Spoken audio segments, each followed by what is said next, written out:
구사구 건강 클리닉 시간입니다. 일시적인 눈 충혈이 아니라 계속 안구가 충혈돼 있다면 안과 전문의와의 진료가 꼭 필요하다고 하는데요. 오늘은 안구 충혈의 원인과 치료법에 대해서 자세하게 알아보도록 하겠습니다. 그 외에도 다양한 안과 질환과 관련해서 궁금한 점 있으신 분들 짧은 문자 50원, 긴 문자 100원, 샵 0949번이나 보이는 라디오 채팅창을 통해서도 남겨주시면 상담을 해드리도록 하겠습니다. 도움 말씀을 위해서 눈시원 안과 이현서 원장 자리하셨습니다. 원장님 어서 오세요. 네, 안녕하세요. 네, 반갑습니다. 네, 반갑습니다. 자, 본격적인 이야기 앞서서 지금 사고 구간이 있는데요. 백양대로 상황입니다. 당감입구 교차로에서 진양사거리 방향 진양사거리 묵관지점 2차로에 화물차 2대의 추돌 사고가 발생했네요. 교통정보센터의 제보 참고 운행하시길 바랍니다. 보통 이제 그 흰자 부분이 빨갛게 됐을 때 충혈됐다라고 이야기를 하는데 안구 충혈 어떤 건지부터 좀 소개해 주시죠. 그래요. 보통 이제 우리가 눈에 봤을 때 가장 두드러지는 증상이 충혈 증상이죠. 네. 그 사람의 안구가 이제 검은 눈동자와 흰 눈동자로 나누어지는데 검은 눈동자는 혈관이 없는 조직이에요. 네. 그래서 대개는 그 흰자의 조직에 이제 충혈이 발생하게 되는데 결국은 그 흰자위 부분에 눈에 필요한 영양 공급을 하기 위한 아주 가느다란 모체 혈관들이 쫙 퍼져 있거든요. 네. 평상시에는 이 혈관들이 워낙 가늘기 때문에 그렇게 그게 불타는 느낌을 잘 받지는 않는데 여러 가지 다양한 원인으로 인해서 이 혈관들이 이제 조금 확장된다고 할까요? 부풀어 오르는 증상들이 생기게 되면은 그게 이제 그 눈의 그 충혈 증상을 보이게 됩니다. 네. 그런데 이제 여기서 구별하실 것은 이 눈의 충혈이라고 하는 게 두 가지가 있는데요. 전체적으로 이렇게 조금 피키가 빨갛게 올라오는 것은 저희가 충혈이라고 하고요. 네. 특정 부위의 혈관이 이제 파열돼서 우리 피부에 멍들듯이 네네. 흰자위에 멍이 드는 것은 저희가 결막하 출혈이라고 그렇게 얘기를 해요. 네네. 근데 그것은 이제 일반인들은 보면 되게 똑같이 충혈됐다고 얘기를 하지만 네네. 약간의 미세한 차이가 있고요.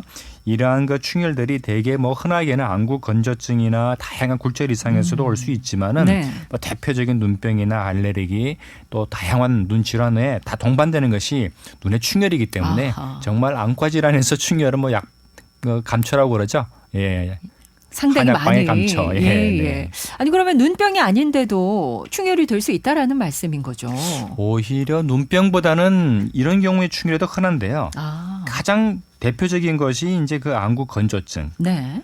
보통 보면은 요즘 현대인들이 워낙 스마트폰이나 모니터 같은 전자기기를 많이 보니까 이러한 건조증은 급격히 늘 수밖에 없고요. 네. 그러한 경우 이외에도 저희가 이 다양한 그 눈의 피로감을 느낄 때 충혈이 오게 되는데 이러한 피로가 유달리 심한 분들은 똑같은 시간에 눈을 쓴다 하더라도 눈의 굴절 이상, 즉 근시나 난시 같은 굴절 이상이 있는데 본인이 안경을 이제 정확하게 교정하지 않는 경우나 중년 이후에 생기는 노안 때문에도 네. 안정 피로가 굉장히 누적이 되고 그러한 것들이 또 충혈을 많이 일으키게 됩니다. 그렇군요. 잠을 좀 못 잤을 때 이렇게 눈이 좀 빨갛게 되는 거 수면 부족도 원인일 수 있을까요? 저희가요 이제 그 불면증 있는 분들이 있잖아요. 네네. 또 수면이 부족한 분들이 가장 공통적인 특징이 뭐냐면은 본인은 모르는데요.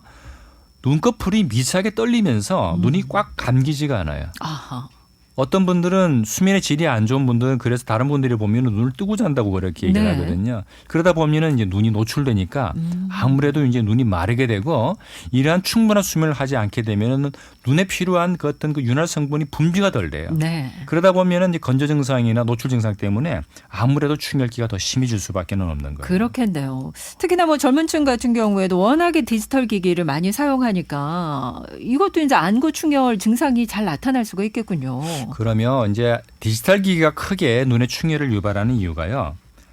첫째는 이제 그 건조증을 유발하게 되는데 네. 우리가 디지털 기기를 보게 되면은 그 조사에서도 나와 있지만은 상대적으로 눈을 깜빡이는 횟수가 현저히 떨어져요. 본인은 의식하지 않는데 디지털 기기를 보는 그 집중도로 인해서 평상시 본인이 편안하게 눈을 깜빡거리는 것에 거의 한 20-30%를 덜 깜빡거리게 되거든요. 네. 그리고 우리가 눈을 깜빡거릴 때마다 눈에 필요한 수분을 공급을 하게 되는데 눈을 안 깜빡거리니까 건조해질 수밖에 없고요. 그렇죠. 또 한 가지는 이 디지털 기기는 굉장히 눈의 그 조절 피로를 유지해요. 그게 어떤 개념이냐면요. 저희가 이제 아날로그의 어떤 색상을 바라볼 때는 그 색상의 그 파장이 일정하게 쭉 눈에 자극을 줘요. 네. 그런데 디지털 기기에서 표현되는 여러 가지 색상이나 도면이나 이런 것은 이렇게 딱딱딱딱 인지하지 못할 정도로 끊기거든요. 0101. 네. 그러다 보면은 눈의 신경 그걸 아는 거예요. 이게 얘가 보였다 안 보였다 보였다 안 보였다. 그때마다 눈에 조절이 힘이 탁탁탁탁 들어가니까 이게 굉장히 눈의 피로를 유발하는 거예요. 같은 맞아요. 그 예. 색상을 보더라도 일반적인 아날로그 화면과 디지털 화면은 그래서 상당히 이러한 디지털 기기가 같은 시간을 바라보더라도 눈의 피로를 훨씬 더 유발한다. 그래서 충혈이 이제 더 오게 되는 거죠. 가정에서 아이가 눈 시뻘게 가지고 나오면 어머니가 그러시잖아요. 컴퓨터 게임 좀 그만, 휴대폰 좀 그만 보고. 그러면서 또 눈의 충혈도 나타날 수 있고. 원장님 어떤 특정 약물을 복용한 경우에도 충혈이 올 수 있습니까? 있어요. 저희가 어허. 이제 감기약 드신 분들이 충혈기가 좀 많이 온다고 하거든요. 네. 그 저희 감기약 성분에 그 항히스타민제라는 게 들어있는데 이 히스타민제 먹으면은 콧물이 쫙 마르잖아요. 그렇죠. 마찬가지로 눈에 눈물도 쫙 말라요. 네. 건조증을 유발하니까 이러한 그 충혈기를 불러올 수가 있고요. 그것 외에도 뭐 여러 가지 수면제나 항불안제, 특히 이제 그 진통제, 두통제 같은 이런 약들도요. 눈의 그 몸의 전신적인 혈액 순환에 약간 변화를 일으키거든요. 그러다 보면은 이러한 약제가 눈의 충혈을 일으키기도 합니다. 그렇군요. 이럴 경우에는 뭐 감기약을 안 먹을 수도 없고 일단 인공노액을 좀 자주 그러면 쓰면서 넣어줘야 하시면 되겠네요. 도움이 되겠죠. 근데 사실 많은 분들이 뭐 눈이 충혈됐다고 해서 바로 병원 가시진 않고 이걸 좀 자면 괜찮아지겠지, 뭐 좀 쉬면 괜찮아지겠지 하고 그냥 좀 대수롭지 않게 여기는 경우도 계신데 안과를 꼭 찾아야 하는 그런 충혈 증상이라면 어떤 증상들이 있을까요? 일단 눈병 생기시면 다 가죠. 네. 충혈이 문제가 아니고 눈이 이제 불편하니까요. 눈곱도 끼고 뭐 눈이 이제 이렇게 지저분하게 부어오르고 하니까. 그런데 그러한 증상이 없이 이제 눈만 충혈되는 거는 많은 분들이 이제 뭐 피로하니까 그렇지 조금 쉬면 괜찮지 않을까 이렇게 놓치는 부분이 있는데 정말 두 가지 중요한 걸 제가 말씀을 드릴게요. 네. 눈이 충혈되는데 그 눈에 통증이 유발되는 충혈이 있어요. 네.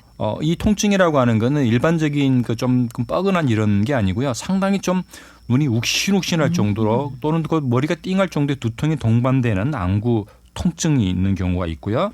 또 한 가지는 눈의 시력도 같이 조금 현저히 떨어지는 증상. 이 두 가지는 꼭 안과에 가셔야 되는데 네. 이 두 가지 증상이 동반되는 충혈은 대표적인 눈의 그 중증 급성 질환인 급성 녹내장과 포도막염, 홍처염의 증상들이거든요. 네. 이러한 급성 녹내장이나 홍처염은 저희가 조기에 치료하면 조기에 치료할수록 빨리 잡을 수가 있는데 치료 시기를 놓치게 되면 상당히 큰 후유증을 가져올 수 있기 때문에 네네. 충혈이 있을 때 아까 말씀드린 안구 통증과 시력 저하가 있는 경우는 바로 시간을 내셔서 꼭 안과 진료를 받아보시기를 권유드립니다. 그러면 어떤 치료를 받게 됩니까? 1차적으로는 대개 원인을 치료하겠죠. 아까 말씀드린 것처럼 뭐 급성 녹내장이나 홍처염 같은 경우는 그 질환에 대한 근본 치료를 하게 되고요. 그것 외에도 뭐 가장 흔히 말씀드린 안구 건조증인 경우에는 뭐 누액을 좀 써주실 수도 있고 네. 그 외에 다양한 뭐 굴절 이상 같으면 거기에 맞는 이제 눈에 맞는 적절한 안경 처방을 하거나 또는 눈병 같으면 이제 눈병이나 알레르기를 또 치료하게 되겠죠. 그래요. 일상생활에서 이 눈의 충혈을 좀 예방하는 방법도 정리해 주시죠. 무엇보다도요, 그 외부에서 자극이 올 때 충혈을 많이 일으키겠죠. 네. 뭐 예를 들어서 좀 먼지가 많은 환경에서 일하시는 분, 또는 우리 주부님들 같은 경우에는 이제 집안 이거 여러 가지 일을 하실 때 뭐 락스 같은 이런 그 네, 자극성이 네. 강한 걸 쓰실 수도 있고, 뭐 양파 까시면 마늘 까시면 눈물 나죠. 거기서 오는 그 자극들 강하잖아요. 네. 그래서 이러한 것들이 외부 요인이 있을 때는 되도록 인공 눈물 같은 것을 이제 자주 넣어주셔서 눈의 표면도 보호하고 또 필요하면 약간 좀 챙이 넓은 안경 같은 거 쓰시는 것도 굉장히 도움이 되겠죠. 안구 운동 같은 경우 어떻게 좀 할 수 있을까요? 안구 운동은요, 저희가 이 근육 스트레칭이랑 똑같다고 생각을 하시면 돼요. 우리가 눈을 움직이는 방향이 크게 상하 좌우 네 방향이죠. 네. 그리고 나서 눈을 뺑그랗게 돌릴 수가 있잖아요. 네. 오른쪽으로 한 번, 시계 방향으로 한 번, 네. 반시계 방향으로 한 번. 이경규 씨처럼 이렇게 네, 하는 네, 네. 그렇게 돌리면 이것 자체가 이제 눈의 근육의 긴장을 좀 풀어주기도 하고요. 네. 눈의 그 혈액 순환을 원활하게 해주기 때문에 조금 이제 충혈도 예방되고 눈의 피로를 좀 덜 수가 있고요. 네. 그것 외에도 이제 그 모니터 많이 보시는 분들 정말 그 눈의 피로를 한 40분, 50분 보셨다 하게 되면은 남은 5분, 10분이라도 그래요. 쉬어줘야 되는데 씌워주는 방법은 제일 좋은 것은 먼 거리를 멍하니 바라보시거나 눈을 차라리 감고 계시는 게 좋습니다. 그래요. 그런 휴식 시간 꼭 기억을 좀 해 두셨으면 좋겠고 오늘 안구 충혈에 대해서 자세하게 알아봤고요. 9456 애청자가 66세 남자입니다. 눈이 침침해서 병원에 가니까 성상 유리체증이 심하다고 하는데 이거 어떻게 해야 될까요? 라는 질문이신데 이 성상 유리체증이라는 게 어떤 건가요? 이제 우리 눈 안구 자체가 안에 맑은 물로 대개는 차 있어요. 네. 그런데 뭐 특별한 원인이라기보다는 좀 체질적으로 그 안에 성상, 즉 잔잔한 별무늬 같은 이런 것들이 잔뜩 눈앞에 챙겨서 떠다니는 분들이 간혹 있거든요. 네. 근데 일반적인 경우는 사실 이러한 경우에 시력적인 불편을 잘 호소하시지는 않고요. 어쩌다 눈을 바라보면 은하수가 눈앞에 가득합니다라고 표현하는 분들은 있는데 네. 이분 같은 경우는 이게 좀 진하신가 봐요. 그래서 침침하시다고 시력을 하니까요. 침침하게 이제 하는 것 같은데 만약에 백내장이나 뭐 다른 질환이 있어서 시력이 떨어뜨리는 게 아니고 순수하게 이러한 성상 유리체증이 너무 심해서 시력이 떨어지면은 사실은 이것만 걷어내는 수술도 가능합니다. 네. 그것은 이제 전문 안과 선생님하고 상의를 하셔서 네. 선생님도 이건 수술하시는 게 좋겠습니다 하면은 수술하시게 되면 다시 깨끗하게 아하. 자기 본래 눈을 찾으실 수가 있죠. 수술을 안 하고 뭐 약물 치료는 안 될까요? 네네 이런 경우는 이제 수술로서 다 제거를 해줘야 됩니다. 아, 지금 눈이 침침하다는 증상이 있고 이 성상 유리체증이 심하다는 진단을 받으셨기 때문에 수술과 관련해서 한 번 더 자세하게 좀 상담을 해보실 필요가 있겠네요. 자, 오늘 안과 상담으로 함께했고요. 원장님 말씀 잘 들었습니다. 네 감사합니다. 네, 고맙습니다.